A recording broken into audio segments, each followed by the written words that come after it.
Hello बच्चों, welcome to Krishna's maths. आज हम लोग स्टार्ट करेंगे probability distribution. This is the second last chapter of paper 2। Paper 2 में दो ही चैप्टर इजी है बच्चों, उसमें से एक चैप्टर हमने कर लिया था, कौन सा, बायनोमियल डिस्ट्रीब्यूशन, और ये सेकंड चैप्टर, ये भी इजी है। मतलब एक बार प्रैक्टिस कर लिया, एग्जाम से पहले खाली देख के जाना, वैसा वाला चैप्टर है। और 5 से 6 मार्क का चैप्टर है ये, और इसके बाद वाला जो चैप्टर है ना, वो 4 मार्क का चैप्टर है शायद। और कभी कभी इसमें से एमसीक्यूज में भी आ जाते हैं 2-2 मार्क, एक तो 3 मार्क आता है और एक 2 मार्क आएगा तो 5 मार्क हो गए, है कि नहीं।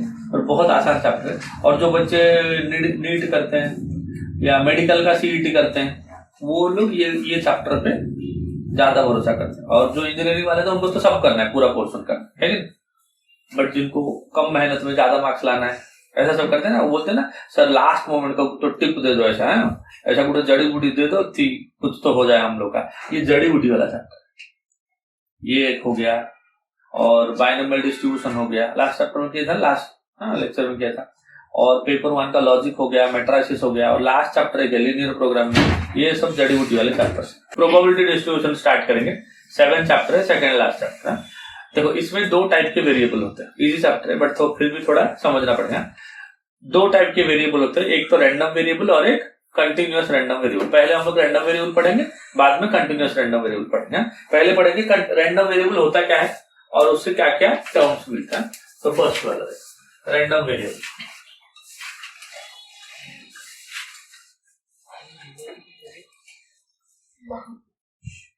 तुम्हारे बुक में ना किधर किधर आर भी लिखा रहेगा, आर डॉट भी ऐसा भी लिखा रहेगा, तो मतलब समझ जाना अंकल इसी की बात कर रहे हैं। किसकी? रैंडम वेरिएबल की ही बात हो रही है, समझा कि नहीं। आप देखो रैंडम वेरिएबल क्या होता है, एक वेरिएबल होगा एक्स, एक वेरिएबल होगा एक्स, उसके 2 3 4 5 10 वैल्यू हो सकते हैं। वो सारे वैल्यूज को हम लोग रैंडम वेरिएबल बोलेंगे। क्या बोलेंगे उनको? रैंडम वेरिएबल बोलेंगे। जब ईच एक्स के लिए उसका प्रोबेबिलिटी 0 से 1 के अंदर रहेगा।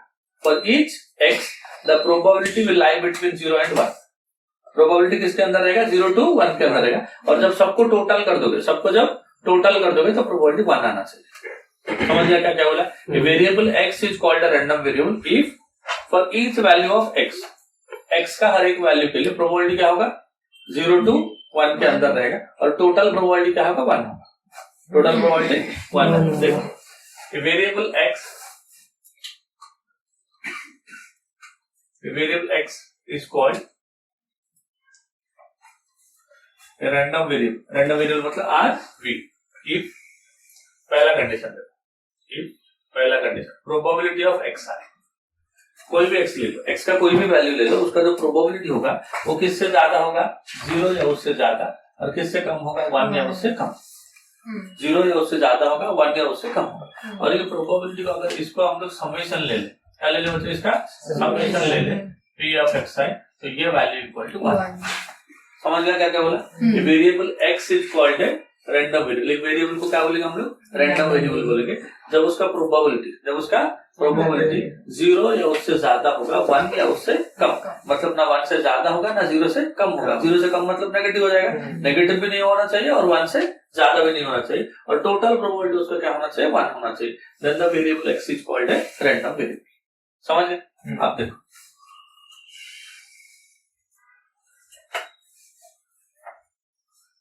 Random variable probability distribution.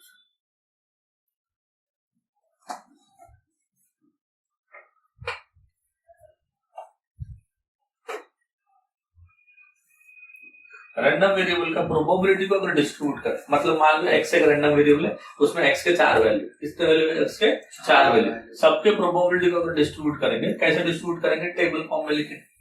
पहले एक्स का वैल्यू लिखेंगे और देखेंगे एक्स के कितने वैल्यू पॉसिबल है। जितने वैल्यू पॉसिबल है सबके लिए हम लोग क्या करेंगे? उसका प्रोबेबिलिटी लिखेंगे। और प्रोबेबिलिटी क्या होगा? हमेशा 0 to 1 के अंदर रहेगा। टोटल प्रोबेबिलिटी करोगे तो 1 आएगा।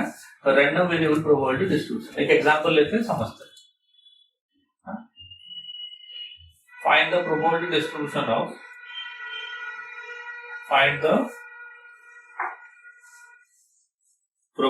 distribution of getting number of heads in 3 tosses of a coin.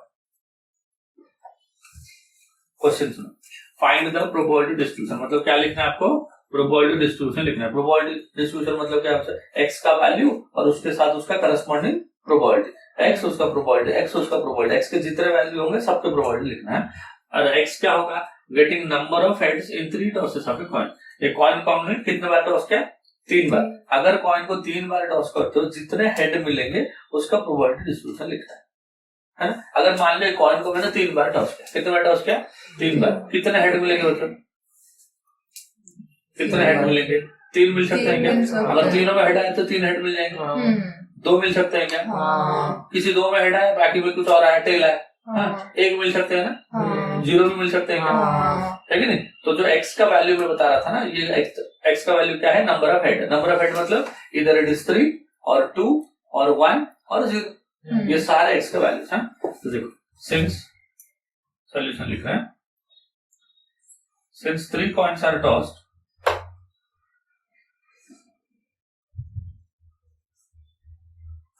तीन कॉइन को टॉस कर रहे हैं, अगर 3 कॉइन को टॉस कर रहे हैं, therefore S is equal to, S मतलब क्या होता है, सैंपल स्पेस ना, sample space equal to 3 head होंगे, हो सकता है ना ऐसा, 3 हेड या 2 हेड होंगे।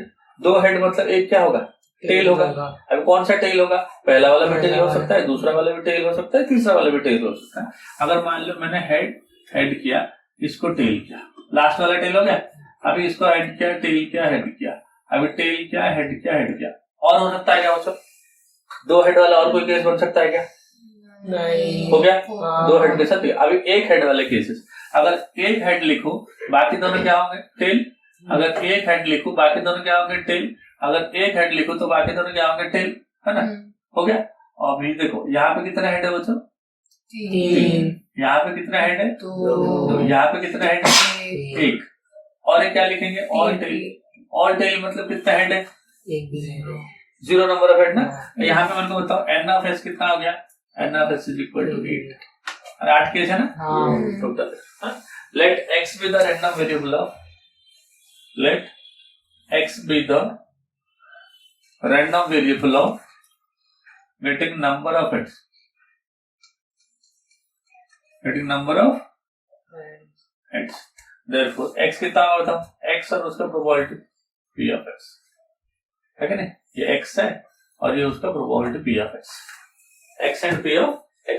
x का वैल्यू क्या क्या हो सकता है, नंबर ऑफ हेड ना, नंबर ऑफ हेड क्या क्या हो सकता है मतलब, 3 हो सकता है, 2 हो सकता है, 1 हो सकता है, 0 हो सकता है, ऐसे होता है ना।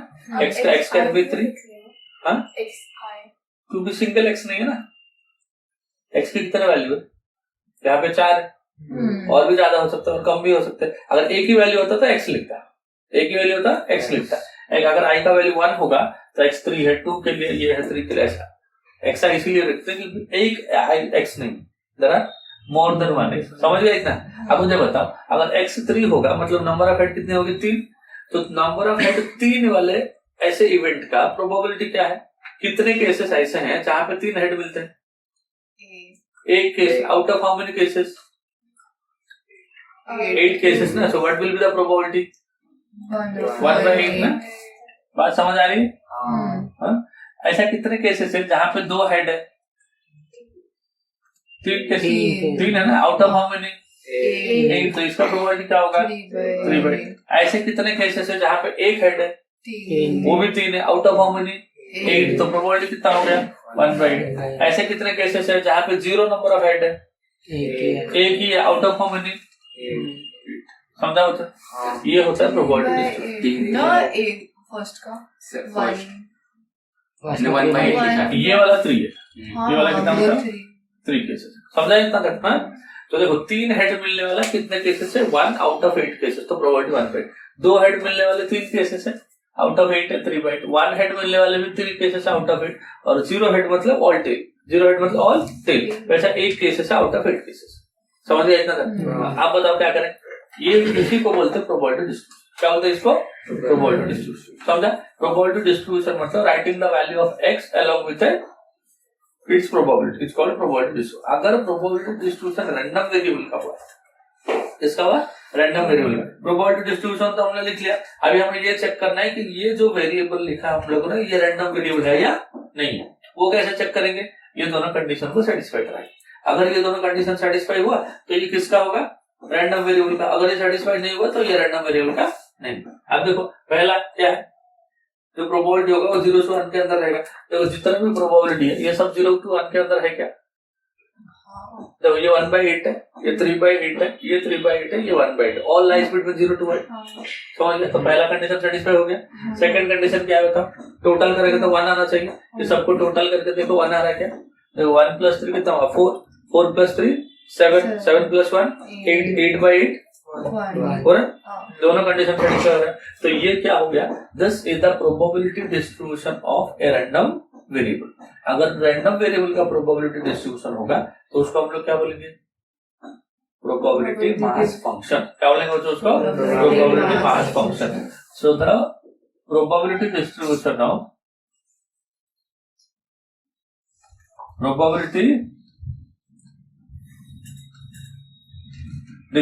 Of random variable is called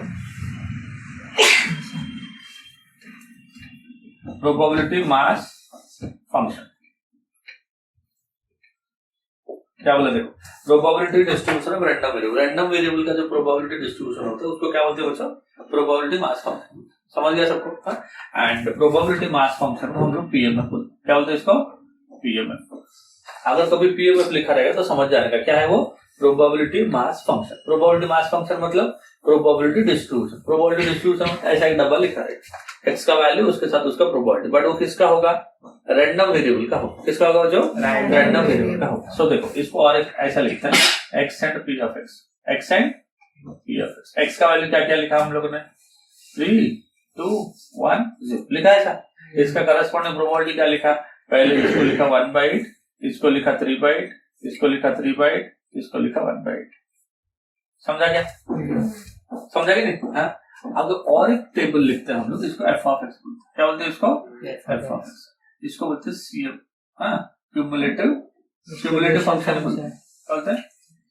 और इसको रिप्रेजेंट करते हैं कैपिटल एफ से। किससे रिप्रेजेंट करते हैं, कैपिटल एफ। समझ जा रहे हैं, कैपिटल एफ लिखा है मतलब क्यूमुलेटिव डिस्ट्रीब्यूशन फंक्शन लिखा है। क्या लिखा है, cumulative distribution function. Cumulative frequency कैसे लाते हैं, जैसे हम लोग स्टैटिस्टिक्स में 10th में कर रहे थे, याद है क्या, पहले वाला फ्रीक्वेंसी सेम रहता था, पहले वाला फ्रीक्वेंसी सेम ही रहता, दूसरा वाला पहले में ऐड होके आता था, दूसरा पहले में ऐड होते जाता, मतलब 3/8 + 1/8 कितना हो गया, 4/8। समझ आ रहे हैं। अब ये इसमें ऐड होता था, इसका जो टोटल है इसमें ये ऐड हो गया तो कितना आ जाएगा, 7/8, और ये इसमें ऐड हो जाएगा तो 8/8 मतलब 1, मतलब 1। तो क्यूमुलेटिव लिखा है, ये कैसे समझ में आएगा, ये ऐसे समझ में आएगा कि अगर लास्ट वैल्यू 1 है, लास्ट वैल्यू 1 है तो मतलब ये क्यूमुलेटिव है। क्या ये, क्यूमुलेटिव। या अगर कैपिटल एफ ऑफ एक्स लिखा है तो क्यूमुलेटिव है, पी ऑफ एक्स लिखा है तो प्रोबेबिलिटी। समझ में आया क्या क्या बोला, पी ऑफ एक्स लिखा है तो probability, capital F of x लिखा है तो क्यूमुलेटिव डिस्ट्रीब्यूशन फंक्शन। समझ गए। चलो इसको बोलते हैं probability distribution of random variable. क्या बोलते हैं इसको, प्रोबेबिलिटी डिस्ट्रीब्यूशन मतलब सिर्फ इतना, कितना एक्स के साथ उसका प्रोबेबिलिटी लिखेंगे तो प्रोबेबिलिटी डिस्ट्रीब्यूशन बोलते हैं। अगर वो रैंडम वेरिएबल का हुआ तो इसको क्या बोलते हैं, प्रोबेबिलिटी मास फंक्शन। क्या बोलते हैं इसको, प्रोबेबिलिटी मास फंक्शन। समझ गया इतना। अभी कुछ क्वेश्चन हम लोग करेंगे जिसमें टेबल दे दिया रहेगा, तुम टेबल दिया रहेगा और पूछेगा whether these are the PMF of a random variable और नॉट। प्रोबेबिलिटी मास फंक्शन है क्या, किसका, रैंडम वेरिएबल का। अगर रैंडम वेरिएबल का प्रोबेबिलिटी मास फंक्शन होगा तो ये दोनों कंडीशन को सेटिस्फाई करेगा। किसको सेटिस्फाई करेगा, ये दोनों। समझ गए कि नहीं। हम लोग जैसे चेक किए यहाँ पे सारे वैल्यू 0 to 1 के अंदर रह रहा था और टोटल करोगे तो 1 हो रहा था। समझा क्या, चलो बढ़ो आगे। अब इसी का हम लोग क्या करेंगे, 2-3 चीजें और फाइंड करेंगे। क्या क्या, एक्सपेक्टेड वैल्यू क्या होता है, क्या फाइंड करेंगे, एक्सपेक्टेड वैल्यू। एक्सपेक्टेड वैल्यू मतलब ई ऑफ एक्स होता है, उसका फॉर्मूला क्या होता है, ई ऑफ एक्स स्क्वायर ढूंढेंगे, वो क्या होता है, वेरिएंस क्या होता है, एंड स्टैंडर्ड डिविएशन क्या होता है। समझा, ये टेबल याद रखो, इसी को आगे बढ़ाएंगे। एक्स का वैल्यू क्या क्या, 3, 2, 1, 0 और प्रोबेबिलिटी 1/8, 3/8, 3/8, 1/8, इसको आगे बढ़ाएंगे। चलो याद नहीं रहेगा ना, बताओ 3 था, 2 था, 1 था, 0 था, और इसका करस्पॉन्डिंग प्रोबेबिलिटी क्या था बताओ, इसका करस्पॉन्डिंग प्रोबेबिलिटी था 1/8, 3/8, 3/8, 1/8, ये था ना बच्चों। अगर 3 कॉइन को टॉस करेंगे तो नंबर ऑफ हेड मिलने का प्रोबेबिलिटी डिस्ट्रीब्यूशन कुछ ऐसा था। अभी क्या क्या ढूंढेंगे, देखो एक्सपेक्टेड वैल्यू और में क्या ढूंढेंगे मतलब, एक्सपेक्टेड वैल्यू और mean represented by E of x. कैसे रिप्रेजेंट करते हैं उसको? ई ऑफ एक्स से। और ई ऑफ एक्स लाने का फॉर्मूला देखो, E of X is equal to summation of X I into P of X I into P of X I. देखो क्या लिखा, E of X equal to summation of X I into P of X I. समझा क्या लिखा? X आई मतलब हर एक x के value के साथ उसका करस्पॉन्डिंग प्रोबेबिलिटी को, अगर एक्स को 1 लिखा तो या पी ऑफ एक्स 1 होगा, एक्स को 2 लिखा एक्स 2 होगा, मतलब second value into probability of second value, third value into probability of third value, fourth value into probability of third value, fourth value उसका समेशन। समझा? चलो एक एक करते हैं ना। क्या होगा बताओ? एक्स का फर्स्ट वैल्यू क्या है? 3 है ना, उसका प्रोबेबिलिटी क्या है? 1/8, मतलब 3 इंटू 1/8। समझ गया? समेशन के लिए प्लस लिखे। एक्स का अगला वैल्यू 2 ना, इंटू उसका प्रोबेबिलिटी कितना है? 3/8 प्लस एक्स का अगला वैल्यू 1 इंटू उसका प्रोबेबिलिटी 3/8 प्लस एक्स का अगला वैल्यू 0 इंटू 1/8। समझा क्या लिखा था? X into F of x, x into F of x, x into F of x, x into F. लिख लिया? अभी सबको ऐड करना है। तो कितना हुआ ये? 3/8, 2 इंटू 3 हो गया तो 6/8, ये भी 3/8 और ये हो गया 0। 3 प्लस 3 हो गया 6, 6 प्लस 2 हो गया 12/8। इससे कट करेंगे 4 से, तो 3/2। समझे इतना तक? सबको समझा था? आगे बढ़े। ई ऑफ एक्स हो गया ना सर। नाउ ये ई ऑफ एक्स स्क्वायर ढूंढना। क्या ढूंढना आपको? ई ऑफ एक्स स्क्वायर। अब याद रखो, जब एक्स का स्क्वायर बोलेंगे, जब एक्स का स्क्वायर बोलेंगे यही फॉर्मूला लगेगा, बट एक्स के जगह पे एक्स का स्क्वायर होगा, एक्स के जगह पे एक्स का स्क्वायर। तो फॉर्मूले में क्या हो जाएगा? समेशन ऑफ एक्स के जगह पे एक्स का square and probability will remain the same. Probability कुछ नहीं होगा, खाली एक्स का वैल्यू। अगर 2x लिखोगे, ई ऑफ 2x लिखोगे तो कौन चेंज होगा? एक्स के जगह पे 2x, प्रोबेबिलिटी सेम रहेगा। अगर इधर x क्यूब लिखोगे तो x के जगह पे x cube, probability will remain the same. अब बताओ, x का वैल्यू को स्क्वायर करना, उसको प्रोबेबिलिटी से मल्टीप्लाई करना। पहला x का वैल्यू क्या है? 3 है, 3 का स्क्वायर इंटू उसका प्रोबेबिलिटी हो गया 1/8। दूसरा x का वैल्यू 2 का स्क्वायर, तो उसका प्रोबेबिलिटी 3/8। तीसरे का x वैल्यू 1 का स्क्वायर इंटू 3/8। चौथा x का वैल्यू 0 का स्क्वायर इंटू 1/8। समझा क्या लिखा? तो 3 का स्क्वायर कितना होगा? 9/8। 2 का स्क्वायर 4 3 या 12/8। 1 का स्क्वायर 1 इंटू 3, 3/8। लास्ट वाला 0। 9 3 या 12 प्लस 12 कितना होगा बच्चों? 24/8 which is equal to 3। समझा बच्चों? E of x उसका समझा? नाउ V of x देखो। अब देखो V of x, V of x का फॉर्मूला क्या होता है?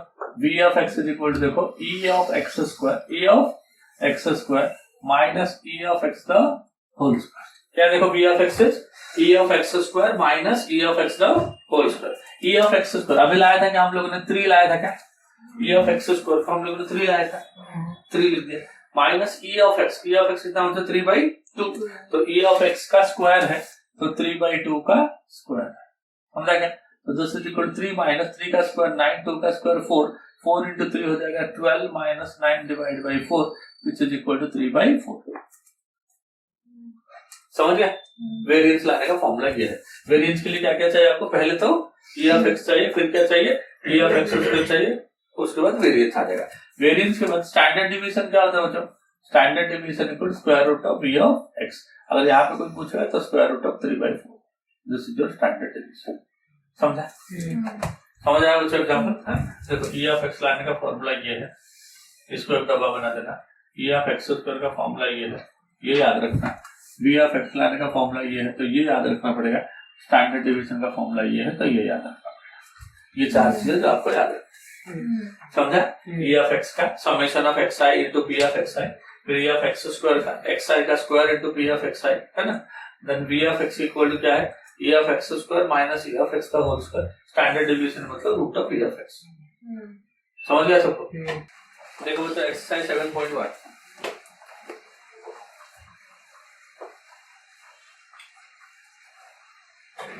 इसको पहला क्वेश्चन पढ़। Let x represent the difference between number of heads and number of tails obtained when a coin is tossed 6 times.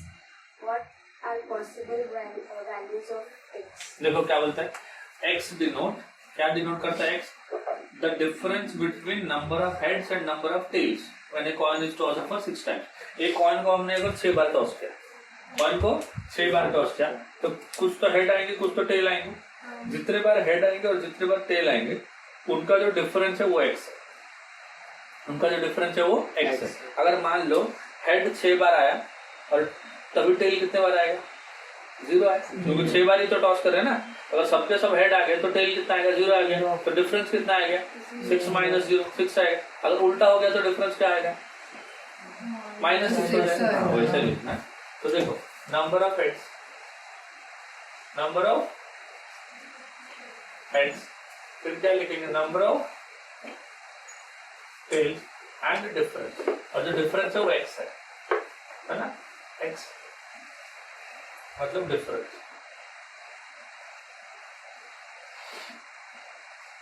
चलो नंबर ऑफ हेड कितना होगा?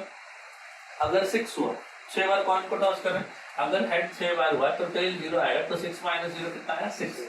अगर ये 5 हुआ तो ये 1 हुआ, 5 माइनस 1 हो गया 4। अगर ये 4 हुआ तो ये 2 हुआ, तो 4 माइनस 2 विल बी 2। अगर ये 3 हुआ तो ये भी 3 हुआ, तो 3 माइनस 3 0। अगर ये 2 हुआ, ये 4 हुआ, तो 2 माइनस 4 कितना? -2। अगर ये 1 हुआ, ये 5 हुआ, तो -4। अगर ये 6 हुआ, सॉरी ये 0 हुआ, ये 6 हुआ, तो 0 माइनस 6 विल बी -6। तो ये हो गया तुम्हारा x का वैल्यू। ये क्या हो गया? तो तुम्हारा x का वैल्यू यही पूछा था। Right the possible values of x। Probability कुछ नहीं, समझ गया ना? क्वेश्चन पढ़ के x कैसे आइडेंटिफाई किया? वो बोल रहा था कॉइन को 6 बार टॉस किया। कॉइन को कितने बार टॉस किया?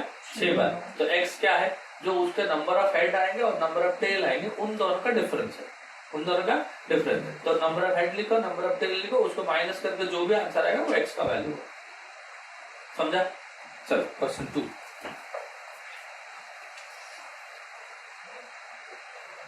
पढ़ो Sir, हाँ।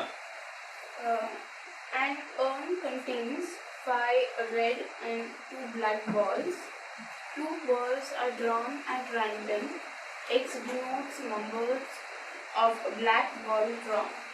What are possible values of x? देखो मतलब क्या दिया? कितने रेड है, कितने ब्लैक है?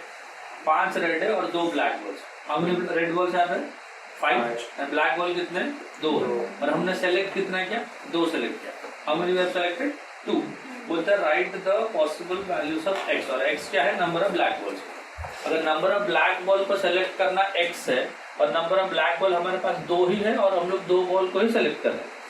देखो रेड कितना है बच्चों? नंबर ऑफ रेड बॉल्स कितना बताओ? नंबर ऑफ रेड बॉल्स है 5। रेड बॉल्स कितना? 5 ना। And number of black balls ना, नंबर ऑफ ब्लैक बॉल्स कितना हो गया? 2। नंबर ऑफ ब्लैक बॉल्स कितना हो गया? 2। और हम लोग सेलेक्ट कितने कर रहे हैं? 2। तो 7 में से 2 सेलेक्ट कर रहे हैं, 7 में से 2 सेलेक्ट कर रहे हैं। तो नंबर ऑफ ब्लैक बॉल्स क्या क्या हो सकते हैं बच्चों? नंबर ऑफ ब्लैक बॉल्स जो है वो क्या क्या हो सकता है? 2 बॉल को सेलेक्ट कर, हो सकता है ना कि दोनों ब्लैक हो जाए? हो सकता है ना, दोनों ब्लैक हो जाए। तो नंबर ऑफ ब्लैक बॉल्स 2 हो सकता है। क्या हो सकता है? 2। अगर मान लो 2 सेलेक्ट करने के टाइम में ब्लैक बॉल 1 आया तो और एक रेड आ जाएगा, है ना? तो रेड है, तो ब्लैक बॉल कितना हो गया? 1। रेड कितना है उससे हमें मतलब नहीं, खाली नंबर ऑफ ब्लैक बॉल से लिखना है। तो नंबर ऑफ ब्लैक बॉल 2 हो सकता है, नंबर ऑफ ब्लैक बॉल 1 हो सकता है, या तो ऐसा भी हो सकता है ना कि ब्लैक बॉल मिले ही नहीं, है ना? तो number of black ball 0 also. समझ गए? तो अगर इतने सारे बॉल है और तुम लोग 2 ही सेलेक्ट करो, कितना सेलेक्ट करो? 2। तो 3 केसेस पॉसिबल है। या तो तुमको दोनों के दोनों ब्लैक बॉल मिल सकता है ना? या 2 में से कोई एक ब्लैक बॉल मिलेगा, या दोनों में से कोई भी ब्लैक बॉल नहीं मिलेगा। तो नंबर ऑफ ब्लैक बॉल्स क्या हुआ? 2 होगा, या तो 1 होगा, या तो 0 होगा। समझा कर बच्चों सबको? चलो क्वेश्चन नंबर 3 देखो क्या दिया। क्वेश्चन नंबर 3 देखो, सब टेबल दिया है। सब टेबल दिया है ना, बहुत सारे टेबल। तो ऊपर क्या बोलता है? State which of the following are not probability mass function. कौन कौन सा इसमें से प्रोबेबिलिटी मास फंक्शन नहीं है? मैंने आपको क्या बोला? प्रोबेबिलिटी मास फंक्शन अगर होगा तो वो रैंडम वेरिएबल होना चाहिए। तो क्या होना चाहिए? Random variable. अगर रैंडम वेरिएबल कब होगा? जब ईच प्रोबेबिलिटी 0 to 1 के अंदर रहेगा और टोटल प्रोबेबिलिटी 1 होगा। प्रोबेबिलिटी मास फंक्शन होने के लिए जो वेरिएबल है that should be a random variable, and the variable can be a random variable if probability of each value should lie between 0 and n, and the net probability must be equal to 1. अभी example 1 देखो। अगर 3 का first देखोगे तो देखो 0 में probability कितना है? 0.4। 1 में प्रोबेबिलिटी 0.4, 2 में प्रोबेबिलिटी। तो प्रोबेबिलिटी कौन कौन सा है? 0.4 है, 0.4 है, 0.2 है। क्या ये सब 0 to 1 के अंदर है? Each lies between 0 to 1। तो पहला कंडीशन सेटिस्फाई हो गया। और सेकंड कंडीशन, सबको टोटल करके देखो 1 है क्या? सबको टोटल करके तो 1 है, तो हाँ है क्या? ये हाँ है। तो ये जो फर्स्ट है ये हाँ लिख देना। क्या लिख देना इधर? Probability mass function of a random variable. समझ गए? सेकंड बताओ, वही दो कंडीशन आपको चेक करना है। सेकंड में देखो बच्चों, एक प्रोबेबिलिटी आपको नेगेटिव दिख रहा है क्या सेकंड में? अरे एक प्रोबेबिलिटी नेगेटिव दिख रहा है क्या? दिख रहा है, मतलब ना हो जाएगा। क्या हो जाएगा? ना। ये प्रोबेबिलिटी मास फंक्शन नहीं है ना। थर्ड वाला देखो, थर्ड क्या दिया देखो बच्चों, है लग रहा है। ऐड करोगे तो 1 तो दिख रहा है और कोई तो नेगेटिव नहीं दिख रहा है, तो है। हाँ, तो हाँ बोल दो। फोर्थ वाला बताओ, फोर्थ में एक बार ऐड करके बताओ। तो पॉजिटिव तो सब लोग दिख रहे हैं, बट एक बार ऐड करके 1 बन रहा है क्या? एक बार बताओ। 4 3 7 2 9 9.05 हो रहा है, तो 1 नहीं हो रहा है, मतलब ये ना हो गया। तो कभी कभी ऐसा हो सकता है फर्स्ट वाला कंडीशन सेटिस्फाई करेगा बट सेकंड नहीं करेगा, ऐसे भी हो सकता है, तो भी नहीं होगा। फिफ्थ वाला देखो, फिफ्थ वाला ना पूछो क्यों? टोटल 1 नहीं हो रहा है, टोटल 1 नहीं हो रहा है। सिक्स्थ वाला देखो, हो रहा है। समझा क्या बच्चों? तो हाँ नाम में जवाब देने का समझ गया। तो क्वेश्चन नंबर 1 2 3 हमने सॉल्व किया। क्वेश्चन नंबर 4 ऑनवर्ड्स मतलब वो टेबल बनाओ, ये बनाओ, वो बनाओ, probability distribution, E F x निकालो, वो सब आएंगे। चलो क्वेश्चन नंबर 4 कौन पढ़ रहा है? Second, number of tails in simultaneous tosses of 3 coins. Third, number of heads in 4 tosses of a coin. Question समझा बच्चों? समझ में आएगा सबको? पढ़ो एक बार। क्या दिया? बोलता है फाइंड द प्रोबेबिलिटी डिस्ट्रीब्यूशन। बच्चों को कौन बताएगा प्रोबेबिलिटी डिस्ट्रीब्यूशन क्या होता है? प्रोबेबिलिटी डिस्ट्रीब्यूशन मतलब क्या है? अभी बताया था हमने, डब्बा लिखने का। डब्बे के अंदर क्या रहेगा? एक्स का वैल्यू और उसका प्रोबेबिलिटी, उसको ही प्रोबेबिलिटी डिस्ट्रीब्यूशन बोलते है ना। प्रोबेबिलिटी डिस्ट्रीब्यूशन मतलब एक्स का वैल्यू लिखने का, डब्बा लिखना। किसका डब्बा लिखने का? देखो, number of heads in 2 tosses of a coin. एक कॉइन को अगर 2 बार टॉस किए, जितना हेड मिलेगा उसका प्रोबेबिलिटी डिस्ट्रीब्यूशन लिखने का। अब मुझे बताओ, कॉइन को अगर 2 बार टॉस किए तो सैंपल स्पेस कितना होगा? सिंस देखो पहला वाला, since coin tossed twice, coin tossed twice. अगर कॉइन 2 बार टॉस किया तो हो सकता है ना कि दोनों हेड हो जाए, या एक हेड और एक टेल हो जाए, ये भी हो सकता है ना। या टेल हेड हो जाए या दोनों टेल हो जाए, बस ऐसा होगा। Let X be the random variable of getting number of, क्या दिया? हेड ना, और होगा नहीं नंबर ऑफ हेड बोलो। अब नंबर ऑफ हेड क्या क्या हो सकता है बताओ?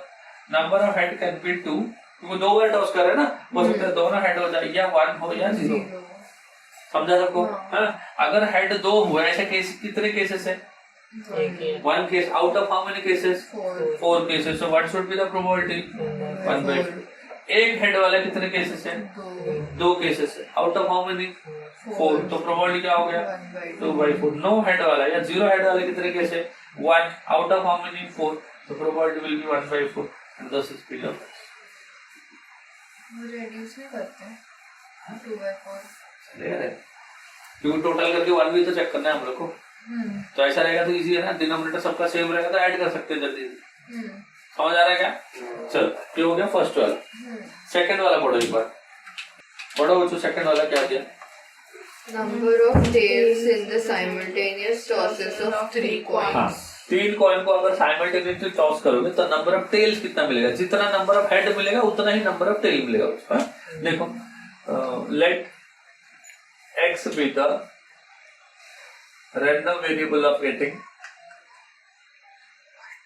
Number of tails. हाँ, तो एस कितना होगा? तो tails in 3 tosses of a coin. Coin को 3 बार टॉस करोगे तो नंबर ऑफ हेड, तो टेल जो मिलेगा वो तुम्हारा एक्स है ना। तो देखो, अगर स्टार्ट से लिखेंगे तो हो सकता है ना तीनों टेल हो जाए, हो सकता है ना टेल टेल टेल ऐसा हो जाए, 3 टेल हो जाए, या 2 टेल हो जाए।